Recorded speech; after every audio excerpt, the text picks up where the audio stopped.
Hormone,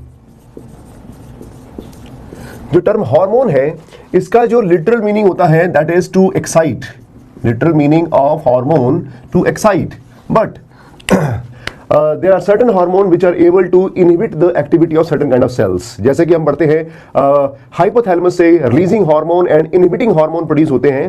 तो releasing hormone जो है वो पिट्यूटरी ग्लैंड के सेल को एक्टिवेट करते हैं to produce a particular kind of hormone, but inhibiting hormone जो होते हैं वो पर्टिकुलर सेल को इनहिबिट करेंगे for the releasing certain hormone from the pituitary gland. So अगर हम लिटरल मीनिंग देते हैं तो लिटरल मीनिंग जो है वो टू एक्साइट है, अदरवाइज हार्मोन जो है वो इनहिबिटरी टाइप के भी हो सकते हैं। ओके बेटा, अब यहां पे हार्मोन की हम डेफिनेशन देखते हैं। हार्मोन्स क्या हैं? They are the non nutrient biochemicals, they are non nutrient biochemicals, non nutrient biochemicals produced bye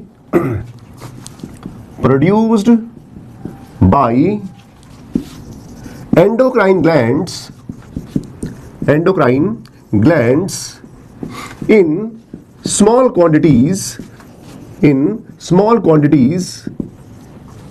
and released into the bloodstream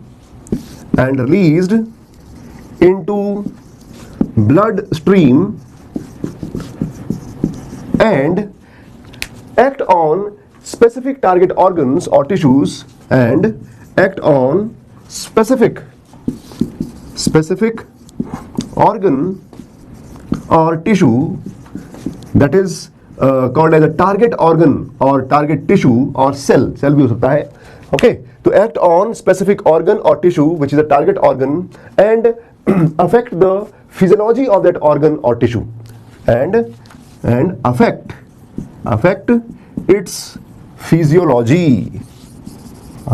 physiology, that means that is responsible for the initiation of certain kind of reaction, biochemical reactions, or that could be inhibition of the biochemical reaction, उनमें involve हो सकते हैं।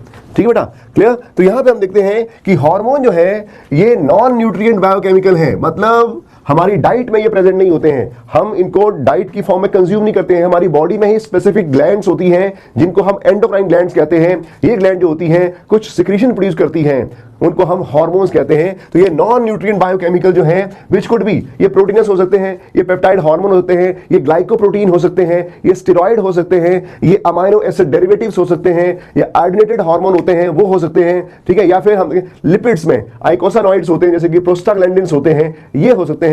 तो मतलब क्या है, इनका chemical composition काफी वेरिड है, काफी मतलब वैरायटी है, उसमें डाइवर्सिटी है। क्लियर? तो ये नॉन न्यूट्रिएंट बायोकेमिकल्स हैं जो कि एंडोजेनसली प्रोड्यूस होंगे, हमारी बॉडी के अंदर ही प्रोड्यूस होंगे ये।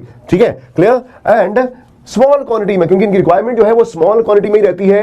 क्लियर? तो स्मॉल क्वांटिटी में प्रोड्यूस होते हैं। अगर ये एक्सेस में हो जाते हैं तब भी प्रॉब्लम हो जाती है, अगर उनका प्रोडक्शन बंद हो जाता है तब भी प्रॉब्लम हो सकती है। ठीक है, तो स्मॉल क्वांटिटी में प्रोड्यूस होते हैं and released into the blood stream and act on specific organ that is a target organ and affect it's physiology, उसकी फिजियोलॉजी को अफेक्ट करते हैं। ठीक है, तो मतलब ये जो हार्मोन्स हैं, हार्मोन के लिए एक और हम टर्म यूज कर लेते हैं, वो है they are act as the first messenger in our body, they act as the first messenger in our body.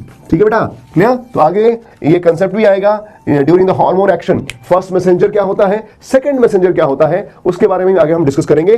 तो यहां पे ये हो गया हमारे पास डेफिनेशन ऑफ द हार्मोन। अब ये जो हार्मोन होते हैं जो कि एज ए फर्स्ट